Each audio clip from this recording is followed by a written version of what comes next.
Oi, gente, tudo bem? Hoje vou falar sobre o federalismo e sua importância na educação, um tema essencial para entender a gestão escolar no Brasil. Para começar, o que é federalismo? É uma forma de organização que divide responsabilidades entre diferentes níveis de governo, ou seja, a União, os estados e os municípios. No Brasil, essa estrutura é muito relevante porque temos uma enorme diversidade cultural, econômica e social. Mas será que essa divisão de poderes realmente funciona bem na prática e consegue atender às necessidades de um país tão diverso como o Brasil? Antes de falarmos sobre o federalismo de cooperação, é importante entender o que é a Constituição e por que ela é tão essencial. A Constituição é como uma carta de regras do nosso país, um documento que organiza e orienta como tudo deve funcionar, desde os direitos das pessoas até as responsabilidades do governo.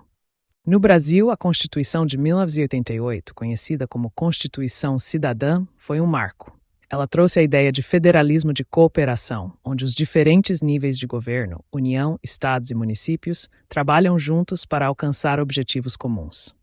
E o que isso significa na prática? Significa que as decisões e políticas públicas não são responsabilidade de uma única esfera do governo. Pelo contrário, elas dependem de diálogo, planejamento e colaboração entre todas as partes. Por exemplo, no sistema de saúde, o SUS é um modelo de como essa cooperação pode funcionar. A União planeja e distribui recursos, os estados organizam as ações regionais e os municípios executam os serviços diretamente para a população. Essa mesma lógica é aplicada em outros setores, como a educação, que vamos detalhar mais adiante. A importância disso é que permite atender melhor às diversas realidades do Brasil, respeitando a diversidade cultural, social e econômica de cada região. Porém, como qualquer sistema, ele também enfrenta desafios, como a necessidade de coordenação eficaz entre os níveis de governo. Como tudo na vida, o federalismo tem seus pontos positivos e negativos. Por um lado, ele permite adaptar políticas públicas às necessidades locais e respeita a diversidade do nosso país. Por outro lado, nem todos os estados têm os mesmos recursos, o que pode gerar desigualdades. Além disso, a necessidade de coordenação entre os níveis de governo pode dificultar a implementação de algumas políticas. No Brasil, a educação é um dos setores que mais dependem da chamada soberania compartilhada. Mas o que isso significa? Basicamente, é a ideia de que as responsabilidades educacionais são divididas entre a União, os estados e os municípios, de acordo com suas competências definidas pela Constituição Federal de 1988 e pela Lei de Diretrizes e Bases da Educação. A União tem o papel de estabelecer diretrizes gerais e garantir os recursos necessários. Os estados são responsáveis pelo ensino médio, enquanto os municípios cuidam da educação infantil e fundamental. Essa divisão é essencial para atender às diferentes necessidades regionais, considerando que o Brasil é um país imenso e diverso. Por exemplo, em áreas urbanas, os desafios podem estar relacionados à superlotação das escolas. Já em regiões mais isoladas, como áreas rurais ou ribeirinhas, o foco está em garantir o acesso à educação básica.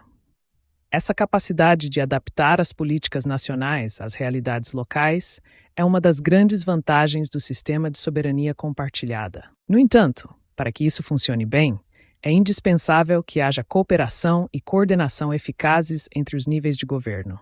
Sem isso, surgem problemas como conflitos de responsabilidade, desigualdades no repasse de recursos e dificuldades na implementação de políticas públicas. Portanto, a soberania compartilhada é um modelo promissor, mas que exige esforço contínuo para superar desafios e garantir uma educação de qualidade para todos. O federalismo no Brasil, especialmente na educação, é uma ferramenta essencial para lidar com a enorme diversidade regional e social do país. A soberania compartilhada permite que União, estados e municípios trabalhem juntos para adaptar políticas públicas às necessidades locais, promovendo acesso e qualidade. É uma estrutura que reflete a complexidade do Brasil e busca equilibrar a autonomia e colaboração. No entanto, o modelo enfrenta desafios significativos, como a desigualdade de recursos entre regiões, a dificuldade de coordenação entre os níveis de governo e a burocracia que pode atrasar a implementação de políticas. Esses obstáculos mostram que, apesar de seu potencial, o federalismo exige esforços contínuos para funcionar de forma eficaz e atender às demandas de uma população diversa. Para superar essas barreiras, É fundamental investir em planejamento estratégico, melhorar a gestão pública e promover uma distribuição mais equitativa de recursos. O federalismo bem coordenado pode não apenas garantir uma educação de qualidade para todos, mas também contribuir para a redução das desigualdades históricas que ainda caracterizam o nosso país.